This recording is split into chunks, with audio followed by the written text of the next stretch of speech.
Kilted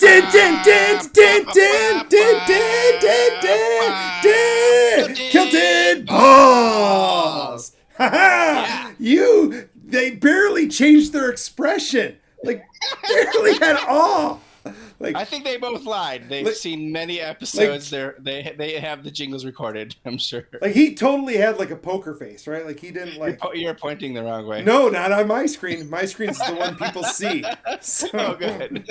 Well, hey, everybody. Welcome back to another episode of the Kilted Balls podcast, a special edition here because we have, I don't remember how many interviews we've done, but we have a really cool special interview today. We've brought two fine young men, John and Dan, who just completed an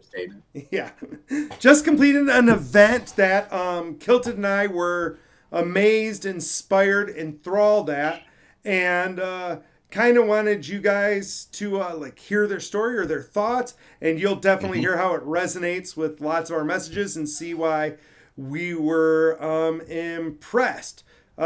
Kilted, you always start off our interview, so like rock on with whatever you need to do. Okay, perfect. Well, like most interviews, I have been like a mushroom, so this is perfect.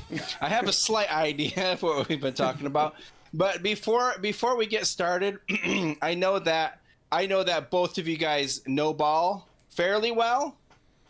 Is that true, or just a little bit? I've shared a classroom with them. Okay. I knew very close for you. And then John, you're familiar, or at least running the same circles. Field of battle. Okay, good. Nice. So I guess start us off with just a little bit of background, and then we'll get into the reason why you're here. And I've heard a little bit of the story, so I'm super excited, just like Ball was saying. So, like, background, like their origin story, kind of, you're thinking? Sure, yeah. That's how we usually start it. Yes, that's why always. I'm good at asking for origin stories. Good. Sure. I'll let you start, John. Yeah, you start. You're the guy that you've done three, and are the reason why this one happened. So go for it. Nice. I mean, I grew up in a small town on the east coast of Michigan, and became a teacher. And as I was doing my teacher training, I was working at a canoe rental in the Au Sable River Valley up there, and in a place called Glenny. And we used to watch the canoe trainer or the racers go by, and we all kind of thought they were a little crazy. And over the course of a few years of working at the canoe rental, in my teens and early 20s, I got to start to admire the training that they were putting in, and started to learn a little bit more about the Au Sable River Canoe Marathon. And it goes about 120 miles overnight, starts at 9 o'clock at night in Grayling, goes all the way to Skoda, Michigan. And the guy that I was working for and I started kind of dipping our toe into the pool of canoe racing and doing some smaller local races, because the MCRA, Michigan Canoe Racing Association, puts on a lot of local races around places like Mayo, and then they venture out of the Au Sable and go to other nearby places. Like the first race of the year, Dan and I actually did it this year, is the Klondike in Skoda in March or April, Dan? I think it was very early April. Wow. Based on the temperature awesome. of the water, when we flipped this year, it 40, it definitely degrees. felt more like March. But that one they start out pretty short. They're little 4-mile races, and then they gradually get larger and larger to about the local races are usually no more than about 3-hour races. Okay. Somewhere in the like 25-mile range. Still enough to really tire you out, but we the guy I was working for, who still does the race now, and he's almost 70 years old. He was in his 50s and he needed a partner, and I was working for him, so it kind of made sense for us to train together, and we could drop canoes in because we were working for a canoe rental, and then we could jump in with them, go down the river, get out of the river, and pull those guys out when they got down there eventually. Oh, that's awesome. That is But amazing. we got lots of training in, and I completed 2 back in 08 and 09. Holy cow, you must have been a baby. Really, I was 20 and 21, I Yeah, think. baby for sure. Mm-hmm. For sure. Yeah, definitely. Deciding to try it now was more to see if my body still had the gumption to complete it. Yeah. I didn't even know Before like canoe racing was a thing. Did you? No. Like Did I know before? no, I'm talking to Kilted. Like, did you know No, that was like no. a thing? I mean, any canoe that I've ever been in, I can't imagine racing in it. So I hope that what you're racing in is much better and weighs at least 1,000 pounds less than any canoe. I've been on the Au Sable as well, so yeah, you don't want that canoe at all. But- I mean, it's beautiful, but yeah, my perception after working at a canoe rental for years was canoes were for drinking it. yeah. That seems right, unless they're pink, right? That makes sense. Right. Mhm. And when you're thinking about what you're renting from a canoe rental, that's an aluminum canoe, somewhere around 70 pounds empty, Okay. maybe more. You have do you have these a are- carbon fiber? These are carbon fiber or Kevlar, Kevlar reinforced. Most of them don't weigh any more than about 25 to 30 pounds. That's How awesome. does that even count? They have various body designs for them that do different things and work for different combos of people, because they have people that race mixed, so male female teams, all female teams, and you have to kind of get the boat to be trim, so you have to balance it out. So if you've got a male female team, you might have to be farther back in the boat, or you might have to be farther forward if you've got like a male team like us. And there's a lot of just technical knowledge that goes into it. That's awesome. I might sound like an expert having done it for 4 or 5 years total, but there are guys that have been in this for 30, 40 years, and they really know what they're talking about. You sound super knowledgeable. What about you, Dan? Let's hear your backstory. Yeah, how'd you get roped in? John bought a C1, 2 years ago, and kind of pitched this idea of doing 120 miles overnight in a canoe. And I've never canoed or done any endurance racing in any capacity. But I had just read a Jocko Willink book, and I was reading Goggins. And so I thought it sounded like a terribly weird idea that, like, yeah, let's do it. So I jumped in, and John had to build me up from an absolute base. So it was kind of like the friends working together for a common goal, but it was also kind of that teacher coach mindset of just fully embracing a brand new skill. And I remember my first, we bought, he found a C1 online, or a single person canoe. And we drove an hour north of Toronto and came back, and he met me in the looking glass, and I put it in, and I felt like a toddler walking for the first. I couldn't turn it one way or the other. That's awesome. And he's like going up the river and coming back to check on me, and I'm still like, figuring So out he how said- to even go in this. He said, "I have a boat. We're gonna go all night in it, and you come along with me." Like you weren't concerned at all. You knew him well enough. Like you were okay. You weren't worried. And I don't know, I think not it's a good concerned idea. would be the way I would describe it. Like, I'm going to take you out into the woods where nobody's around. There's no towns. There weren't any banjos. I had, It was all ukuleles. We're in Michigan. yeah. Well, Thanks, I mean, the C1 thing, so you training all year. A lot of these guys, the guys that win this, like I don't want to front on this at all. We did, our goal was not to win this. Our goal was to complete it. There were 115 boats in the race this year, and that's the largest they've ever had out. When I was doing it back in 08 and 09, it was just starting to grow into the like 80 and 90 range. Wow. And it kind of steadied out there and maybe even dropped a little in the years intervening. But we finished 83rd out of 115 this year. We weren't trying to blow anybody's socks off. The race time this year for us was 17 hours, 49 minutes was our That is finish, and the crazy. cutoff's 19 hours. Mhm. So help our listeners to understand, because like I get it, because we've talked before, right? So I kind of have some preconceived notions. But if you're like one of our buddies who they've been canoeing, like you said, and they're towing a cooler and they're drinking the whole time, and they're like, "Oh, big wow! So you canoed for 17 hours? You probably went through a couple cases." Can you explain like the pain and endurance level of this? And maybe Dan, maybe you should, because this was your first time, and so like to help people understand when we're talking about an endurance race and this being a grueling endeavor, this isn't your normal tubing down the Pine River thing. Hmm. No, I think our first time in the C2, we went for like 3 minutes and I needed a break. We're trying to get about 60 strokes per minute with your paddle, and you're doing that for the entirety of the time.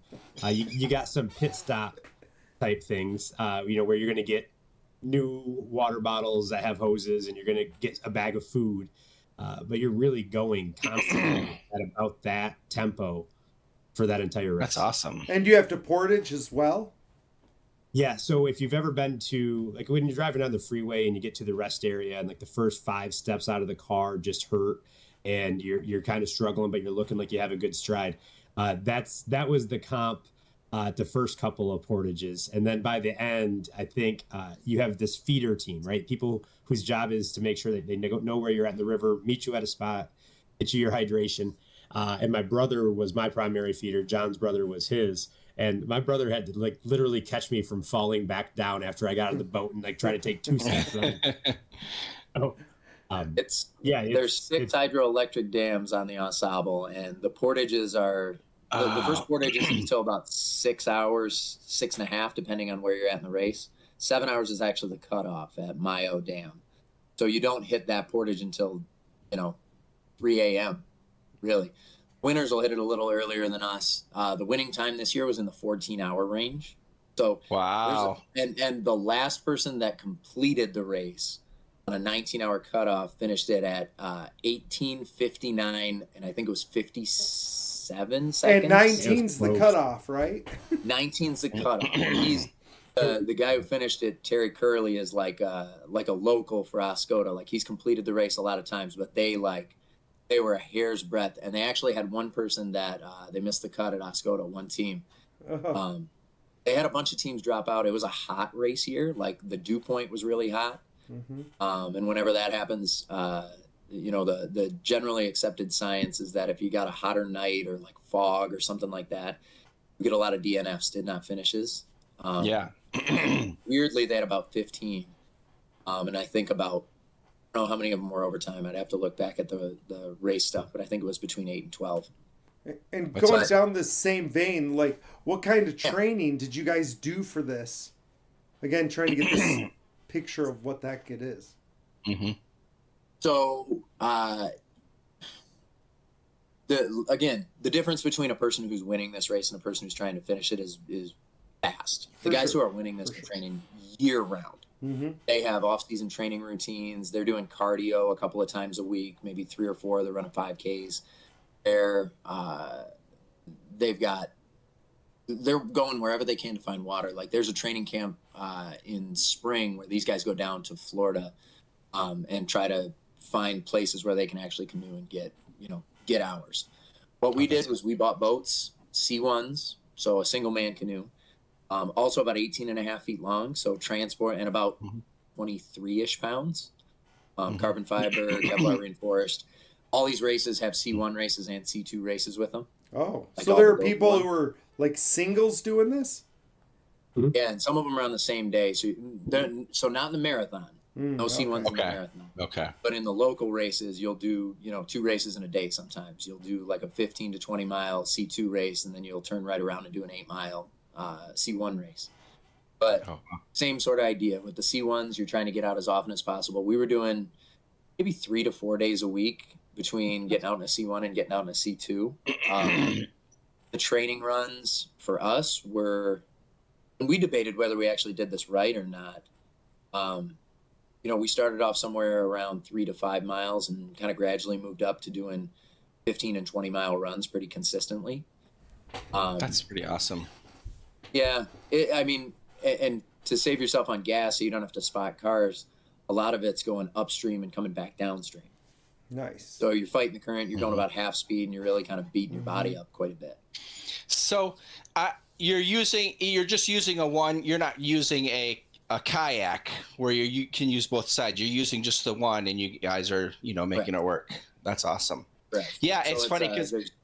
Oh, go ahead. But No, I was just gonna say I just learned about carbon fiber canoes because my uncle does a guy's trip, and he's done it for 20 odd years, where he used to have a kayak and like stuffing everything in, but he just bought like a one person canoe, and he loves it because it's super light and he can just throw everything in his backpack because they'll go away for a week or two, and he's like, it's so much easier being in the canoe. He's some of the things he loses a little bit, so it's awesome that you guys are talking about that. I imagine it's pretty amazing, especially how light it is.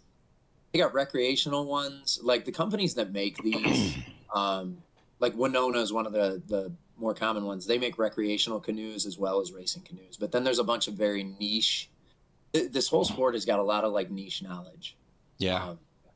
There's a lot of people who make these boats that you might never heard of, like Savage River, or most of their designs are made by a guy named John Diller. There's kind of like little spots on the map where people race these more often. Like upstate New York's got a little contingent. Quebec's got a contingent of canoe racers. Like every year, somebody new kind of shows up on the stage at the marathon around Michigan, the other one, and it'll be somebody that out of nowhere pulls a top 10 finish or a top 20 finish, and you're like, where'd they come from? Have they been racing? And you'll find out they were in Quebec, kicking ass years before this. That's awesome.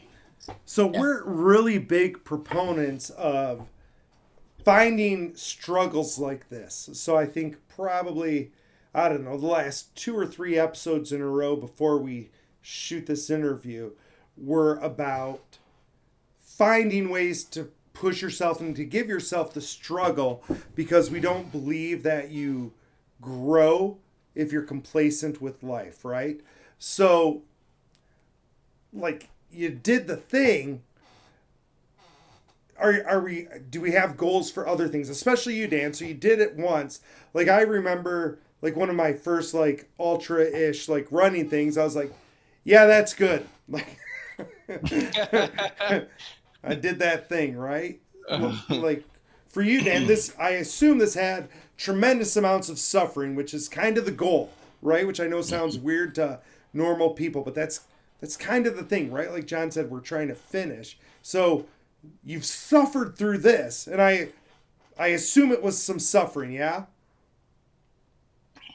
Yeah, it was. I think by the end, I think my back had pretty much seized up, and my hamstrings were just struggling to keep balance with just the core strength you have to have throughout the whole night. So weirdly enough, it was lower body and core that to me felt like it was ready to go. But yeah, like to get to the struggle part, I like the community behind the Au Sable Canoe Marathon and everybody who does this racing endeavor is so supportive and wants you to succeed. And especially when you're new, is just as open as they can possibly be to give you advice that can help you succeed. And part of it has to be personalized. It's your own body and your own way of dealing with the pain or dealing with the mental toll. I know the person, Kev, who had canoed with John the previous marathon right before we went, said, just remember, your mind's going to give out before your body. Don't let it win. And so you get this sense of community. You also have this shared suffering, right? Like I think there are probably spots of the race where John was trying to, deal with fog and motion and get back on track, and where I started to feel better. And there were times where John was carrying the load and I'm trying to power through. But with that partner next to you, you know that if you let down, that's their race also. Yeah. And so I think that's a huge part of it. You have this shared sacrifice. If I'm not training hard enough or I'm not ready enough, John's now going to not have this opportunity to finish the race like our plan is.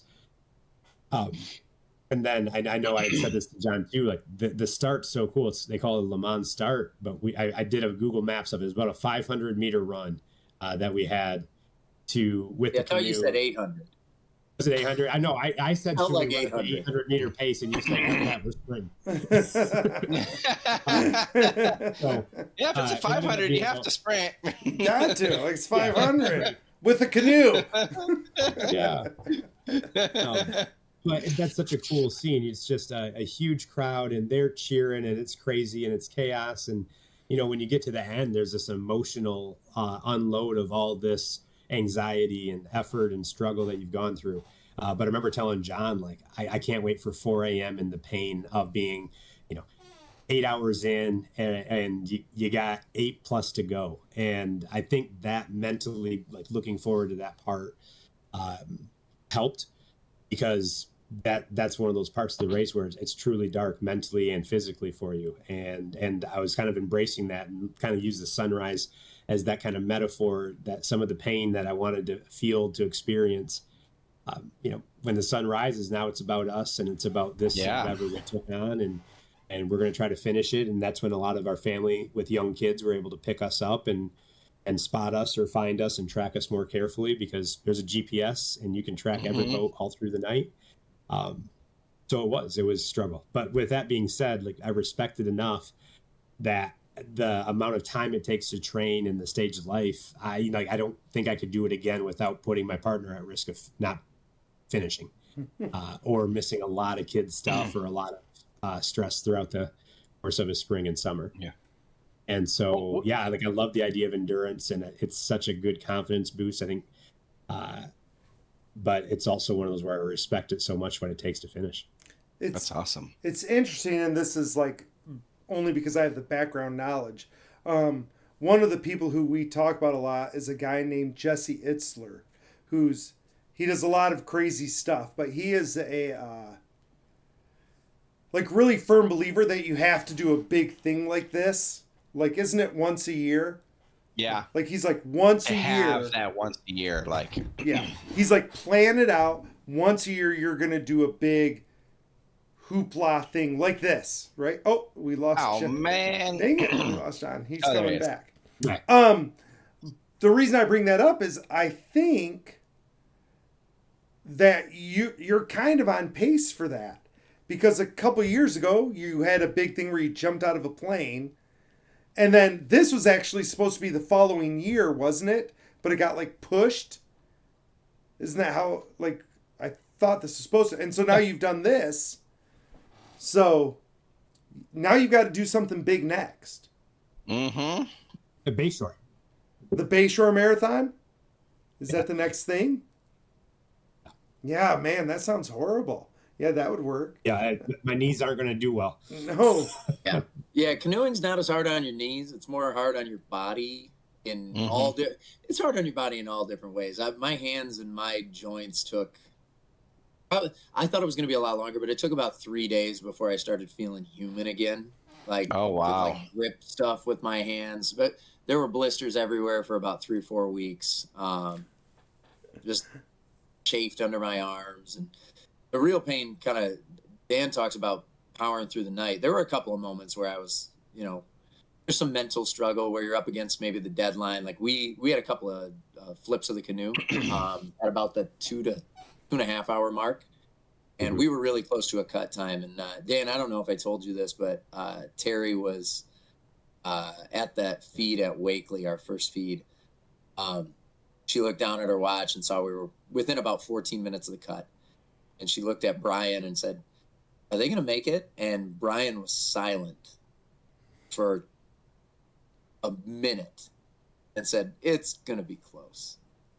Yeah. And now, of course, wow, that was right. My brother knows the race, and he's followed it for years. He and I, when I wasn't doing the race, we would go and watch this. This is an amazing spectator sport. If you guys haven't showed up for the last weekend in July to watch it, it's hard to spectate. Yeah. Like, trying to follow through the night is exhausting. 2 years ago, Dan was supposed to watch it with us and had family stuff come up, and we made it to Mayo and fell asleep in the car for 2 hours. we couldn't even watch the damn thing. So training, but we picked up time after that and made it. But the part where I felt like I struggled, was we got to the hot of the day the next day, because it went from a warm night of about 60 degrees and really humid with a lot of fog, and that was a huge struggle. We dumped a couple of times mainly because of that. But it went to 95-degree heat, baking sun, and you're going across in the latter part of the race, you're going across open pond. No current, 6 or 7 miles an hour is what your average speed is, and you are just getting baked by the sun. Is that why they do it overnight? Because for one, because it gets so hot, but also I imagine, like you guys were saying, I imagine going through at night, unless you know that course like super, super well, it's got to be tricky. I mean, you might have a headlamp on or something. I have no idea, but especially with other people out there and stuff. Yeah. The technology has increased pretty incredibly over the time that even I've been doing the race. But if you, they've done some, for the 75th 2 years ago, they did a documentary where they went all the way back and they started talking about the earliest people that did this. This has been going on for a while. And the first people that actually did the marathon were doing this in closer to what recreational canoes look like. And the finish times were in the 18, 19-hour range. Or actually, I think the first finishes were in the 20-some-hour range. Yeah. But the reason for starting in the middle of the night is because of the heat. But these guys, we have bike lights on the front of ours. So Dan had a little way to turn it on and off. So he didn't have to reach up. Even 15 years ago when I did the first one, we had a mag light strapped to the front. And I used to have to reach up with my paddle and hit it to turn it on and turn it off. Yeah. We had to have it tied to the boat because if you hit it too hard, it'd fall into the water. We had it zip tied so it would stay. So if it got hit, we actually had a backup light that was a headlamp underneath it, and we lost it because in one of the flips it fell off. So how are you flipping? Like, what's caused this?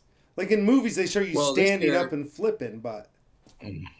So this year it was there was fog and we came around a couple of bends and at certain points we were one of the few boats that didn't have a GPS. I think a lot of these guys have GPS, so if you have fog, they can tell which direction the river's going to turn. What I was doing was I was watching the tree line. I was looking up and glancing to see which way the tree line was continuing, and that would tell me which way to turn. That can be really imprecise. So we took corner a little too wide, came on a log, and really, that was it. Dan tried to get us out of it. I don't know if you guys know this, but we were doing our timing by sundial, and it's not always the best way. Slightly imprecise. My favorite part was there was a boat right behind us, and we heard him go, "Oh shit!" Worked harder than us and made it. Oh my god. Okay, that makes sense. I was trying to figure that out. Yeah, when you said flip before, I was like, you should at least be somewhat in tune where you're not both right. I'm like, you guys have spent a lot of time in a canoe. Like, what are you doing flipping? How are you falling over? Dan, sit your ass down. He's like splashing him and stuff. If you want to feel like Dan encapsulated it. It's like a toddler standing up for the these boats. It is. There's a level of balance that is not. You would think being in a normal canoe kind of prepares you for it, or a kayak. Yeah, it really doesn't. At the end of this race, my hip flexors were absolutely done because one of the ways you help turn the boat is you actually lean the boat. These things are so aerodynamic that if you cock your hips a direction, you can make the boat turn. That's kind of so the recreational canoe is giving you enough weight that you're nice and low in the water and not as tipsy. But these are the goal of these is to plane out. Right, I was just going to say they're trying to skim the water. Yeah. If you're off tempo with the person in front of you, so Dan's job in the front is essentially set tempo and be a motor. He's trying to exert power and get us on a fast tempo, and my job in the back is more navigation. I'm macro, he's micro. He sees stuff in the water right in front of us and steers us. I see big picture and where our lines are going to be. So what unless John there's didn't know fog when he and I'm brought me watching the along, damn tree line. yeah, he didn't realize that in fifth grade band I didn't score very well, and when I ended up quitting, the band teacher wasn't too upset. So the creating and maintaining of tempo was a learning curve. That took long. We're not there yet. We'll get there. Yeah. Well, I also like that he took the new guy and is like, "Hey, we need you to do all the power moves. You go there." Yep. Well, You can do it. The knowledge of the river and the technique is so hard. Like we had that talk because John more naturally would be good in the bow, but the stern amount of conceptual knowledge you're going to have to make these decisions and to run the river. I wasn't going to have that. So the whole time, John was the big spoon. Mm-hmm. So it sounds like that's one way, So to speak. So, like, I was assuming that you guys were switching. Away. I honestly, every time I've talked to you guys, I assume that you were switching throughout the night, but you just stayed there cupping him. No, so the first No. time I did this race, I was out. Both of them. when they carry it, they switch. Oh, that makes more sense. That did actually happen. Did it? And Dan couldn't make it down the embankment. His legs were too cooked. So I jumped couldn't out, run down grabbed a hill. out of the boat and ran down. like, So why are the legs getting so sore? Like, are you doing it like when you see like crew rowers and they're using their legs more than their upper body? There's a little bit of that, but it's like the core, everything that it takes to balance, because you're sitting pretty upright, you're sitting fairly tall over the water. Oh yeah, because you're sitting like and then- skimming. And in the bow, your feet, like if these are our feet, you're either overlapped or you're neck and neck. I was right like this, so it's not like you're really moving your feet in any way, shape, or form in that bow. So you're stationary for that 18-hour for us run. Yeah, that sounds. One of the biggest problems that makes is sense. sciatic pain. Like at the end of the race, I had some sciatica and I didn't regain feeling and like a strip on the upside of my butt for a month. Yeah, this Like, all sounds I like had- really, really awful. Like I wasn't sure before how awful, but I was thinking we should do it next year. The best thing was crossing the finish line, really. I bet. Man. It'd be amazing. Like I don't want to downplay it too much. Dan mentioned the community around this. yeah. The guys who do this, that have been doing this year in and year out, are warriors that have just an elite mental capacity. Like, and some of these guys, like one of the guys we met up with in the middle of the night that helped guide us down the river is 70 plus. His name's Fred. That's He lives in incredible. Roscommon. He's completed 30, almost 25 to 30 marathons. I can go back. We have some guys that are like statistic nerds on this. There's a guy named Ryan Matthews who does incredible statistical analysis with these races, like to the point where he has almost pinpointed who your top 5 finishers are for the last decade. Like he's nailed it down. He's got like an algorithm for it. But these guys that you run into in the middle of the night have elite knowledge of the river. Like we followed Fred for 2 hours because he was running an amazing line in the middle of the night. And we tried to pass him and ran up on an embankment that we didn't see. Oh god. And we had to get off of it and catch up to him. And we were not stupid enough to try and pass him a second time. Mm-hmm. But Fred is also, if you get off the river, one of the nicest guys you'll ever meet. I sent him a thank you note at the end of the race for just being an awesome human and tolerating us following his boat, drafting off of him for 2 hours. And you didn't grab hold, right? Yeah. No, but he guided us through a couple of Kinda like- cuts that we didn't know were there. Yeah. I'd be like fishing pole. Uh-huh. Man. So this might be more Dan, because how old's your oldest, John? How's your kid? 3.5. Yeah. So for you, Dan, how much of this was to like show your kiddos that doing hard stuff is like a thing? Like any role modeling here? Yeah. Oh yeah. It's absolutely, for, and watching Will, like both my kids had done middle school cross country. Will's still in it right now. And I think the beauty of that sport, I think it's my favorite, like youth sport to watch, is just the struggle and knowing that kids are ecstatic because they PR'd, and it's not necessarily about where you place. It's about the growth and what it takes and gritting out tough things. And so I feel like that's been a huge moment, like post race and the month afterwards.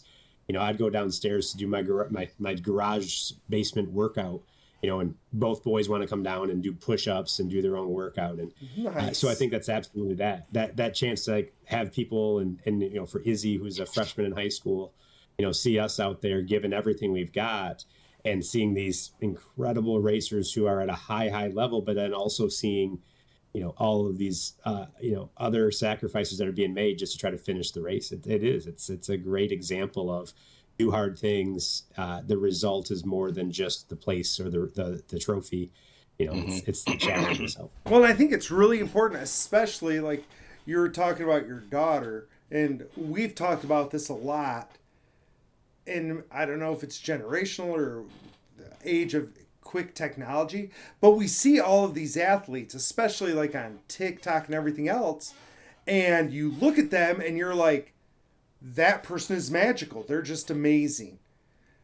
And they don't realize that everything we do is coming from all of this hard work and sacrifice. And so being like that model where they get to see, look, they finished this and all these other people did this awesome thing, but it was hard work and sacrifice, and hoping that they translate that, like when they see that quarterback on TV, understand that person went through a hell of a lot to be that quarterback. It wasn't just magic that they're playing quarterback. Yeah. There's a definite surge. So this is one thing that's noticeable. So Au Sable River Canoe Marathon does a fantastic job of social media promotion, especially leading up to the race in the last month. They put so much stuff up there, but because of their huge social media presence, one of the things you see in the month after is I was just texting Dan about this. You'll see a bunch of boats come up for sale. And it's because all these marathoners that own multiple canoes know that the best time to sell it is a month or two after the race, when all these people that came out to spectate saw it, felt the magic of it, and got into it. And one of the things that surprises me every year, it really surprised me this year, was my wife, dealing with me being gone with two young kids. I have a 3.5-year-old and a 1-year-old. She was on the hook for a ton of parenting this summer. I am still making amends for what I did to our summer. She was involuntarily thrown into it.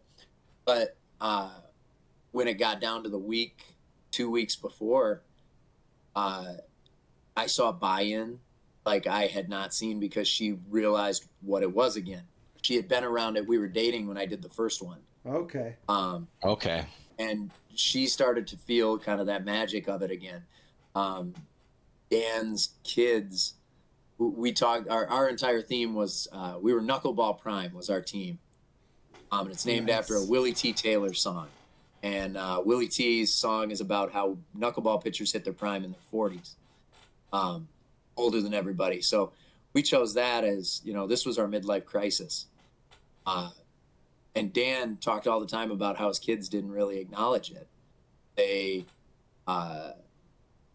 were pre-race very much blah. Go, Dad. Okay. This is Dad's midlife crisis. This is better than a sports car. Let's let him do it. After the race, watching Will and Izzy and watching Beth and watching Dan's parents, and how proud and impressed and how just kind of inspired they were, and listening to the stories after the race. It's so cool to watch people see this for the first time and feel that magic that surrounds it. It's a very cool event, and it's dangerous to spectate because you'll buy a damn canoe. What got me back into it was going back and actually watching it in person. I told myself I was going to do it again before I died, and it was, as soon as I saw it, I was done. Well, and I can see it because, like, Jared and I are horrible about this, but as soon as Kilted was like, you were saying, he was like, yeah, we should be doing this. And I'm like, Christ, if he was in Michigan, we'd be freaking doing this next year. I'm like, thank God he's in North Carolina. So makes it a little more tricky. It makes it harder. These guys are There's a pair that was in the top. There's a couple of pairs in the top 10. They didn't get in the boat together until a week before the marathon. One was training in Quebec, and one was training in Michigan or in another location. You just got to figure out where you're going to get the idea, where you're going to get the knowledge. Right. Yeah. That is still crazy, but yeah. Well, we're always down for new Dan, are you in a challenges. safe So. room? Back. Nice. Sorry about that, guys. No, it was Oh, all yeah, good. We good. talked about you while you were gone. It was like perfect. So it was good. But now we're Talking talking about our midlife crisis. Dan actually had one of my favorite occurrences in the marathon, pre-marathon.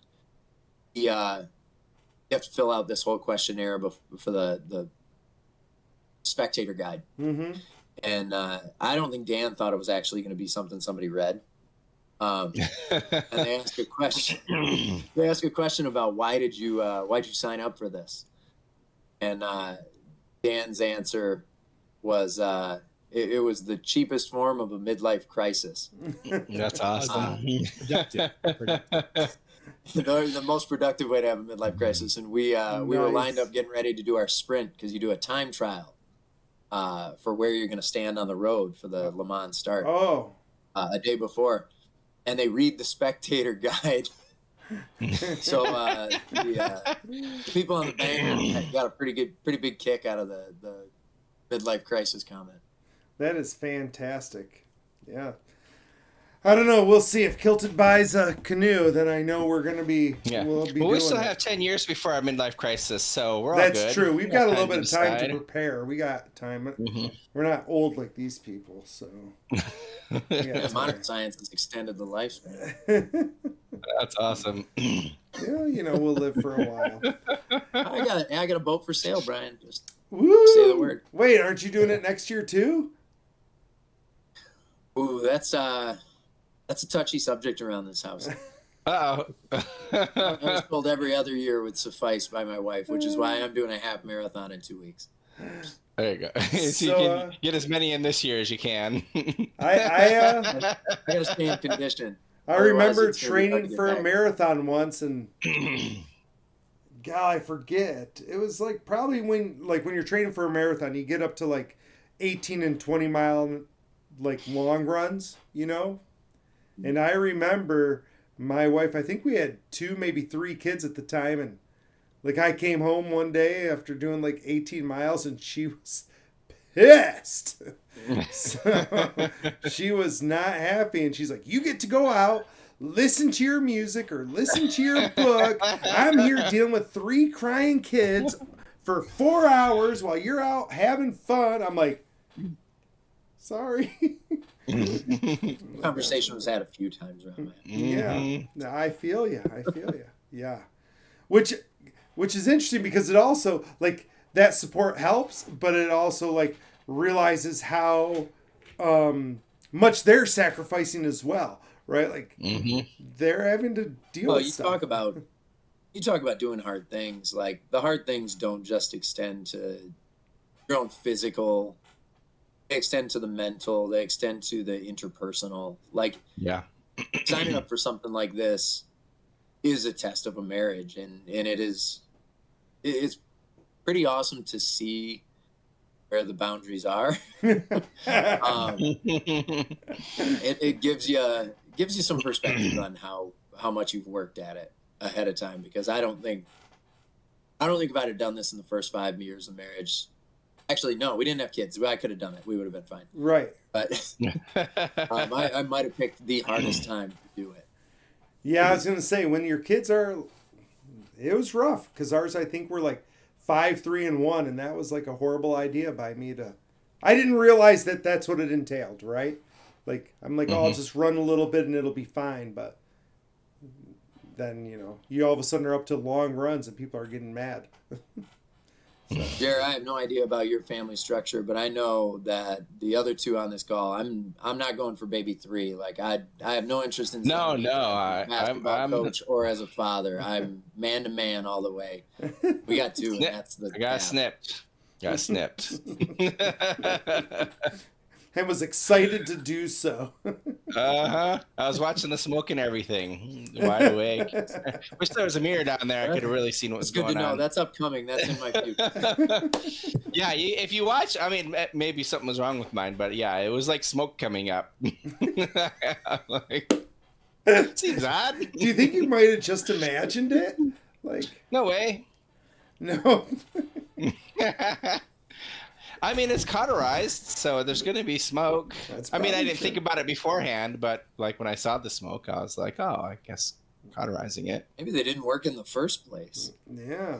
Could it be? It's like spore clouds there. Like it's catching on fire.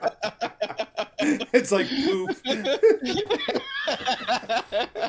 Yeah, that sounds about right.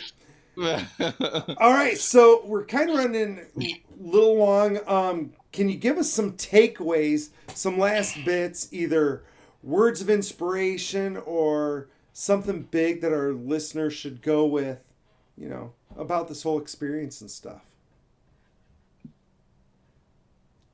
Dan, I'll let you go first as the rookie on this. 'Cause you have Okay. Yeah. you have a very good perspective on this. You did a great job of the motivational posters and setting yourself up for the mental success. Dan was great about this. Yeah, I would say, I put a couple of different quotes on a document that had the entire map of the Au Sable race, and I had one in my classroom and one in my house, just so that it was always on my mind. Which is rough when you do a 3-hour race, or 3-hour practice run, and then you realize that 15 hours later you'd still be going. But I would say, like the reason why you choose to do hard things is because at some point in life you're going to be forced into a scenario you don't know if you can take, but you'll at least know you can do hard things. And there's variations of that quote, but I would say that was my takeaway of like, yeah, we can do hard things. We can. Nice. That's super awesome. Beautiful. I mean, mine is almost always the same sort of ideal. That was actually what I put into my interview, where Dan was talking about the midlife crisis. I was talking about, as a coach, it's important to prove to people that you're trying to lead. Whether that's my kids someday looking back on this and going, like, Dad did that, or whether that's trying to prove to a team full of 7th grade basketball players who can be intractable and uncoachable that if I can do this at 40 or I'm almost 40, 39 today. Woo! Happy birthday! If I can pull this off, then there's no reason why you can't find balance in being a student and being excellent as an athlete as well. There's a planning element to this that's important that people see, that growing your ability to like set yourself up for success is amazing. And really, like, I love the community about this whole thing. I love being able to do this with a friend. And at various points during the race, the words "I love you" come out. Like, it's something you don't do with someone unless you have a deep care for them being successful and for them and through it. Right? Dan, I wouldn't have made it down the river without Dan. Dan wouldn't have made it down the river without us. We wouldn't have been at that finish line. The fact that our brothers are on the banks being the ones feeding us is poetic and amazing. My brother at one of the feeds actually had my father's ashes in the chest rig that he had with him. And I was like, you better not fucking drop that in there. I didn't know water. But it's just a really cool community aspect too. And that's what drives it. That's what keeps you going in those dark moments. You're like, no, I'm not going to let my kids watch me quit. I'm not going to let those guys that showed up at 3 a.m. on a dam to watch me. Mm-hmm. That's amazing. That's super beautiful. awesome. And honestly, when I was listening to you guys earlier, I could feel that camaraderie and was thinking, we're talking a lot about the toughness of this and, persevering. I'm like, but that's actually the golden nugget, because if I was sitting behind Kilted and it was 3 a.m. and we were getting ready to overturn, like, he probably wouldn't get out of the river. Like, I would put him underneath a log like an alligator and leave him there. So I'm like, the fact that you two were able to do this and go through it, like, that boggles my mind. So that's like the impressive part. It's funny because it's true. Like, you know it. You're like, I'd be sitting in back because he'd crack me over the head with a paddle for sure. So water in the river's too damn clear. They're gonna see it. You gotta be. Yeah. Some of the rivers It's we a can really do. nice Maybe you river. could do that. oh, You were man. training on the Flint River, you'd never see him again. Yeah. We take care of it right there. Well, I think those messages were beautiful. I loved Yes. it. I think you two are amazing. I'm super inspired by what you did. I hope our listeners are. You know, people do tough things, right? Like, that's the thing. Challenge yourself, push yourself past those limits. It's important, and it's important for people to see you doing it. Like, a lot of people like to do that hidden, but letting your family and your friends see that and know that you went through the pain, making it real, that's good. So any last words, Kilted? No, I agree with what you're saying. It's super awesome, and I love to hear the story. I appreciate you guys being on here. I know Ball had mentioned it a couple times, and just hearing a little bit of that story, I'm glad to hear the whole thing. It sounded like, I mean, what you did was amazing, and to be together with that, and to have that good friend that you can do that with, and yeah, I appreciate you sharing. It was amazing. Yeah, thank you so much, Appreciate you guys. guys inviting us on. Yeah, oh my gosh, thanks, we are guys. so happy. So thank you, listeners. Thank you for being with us. We hope you enjoyed this episode, our special interview episode. And this is Ballbuster signing off. Kilter Dragon Jer, love you all.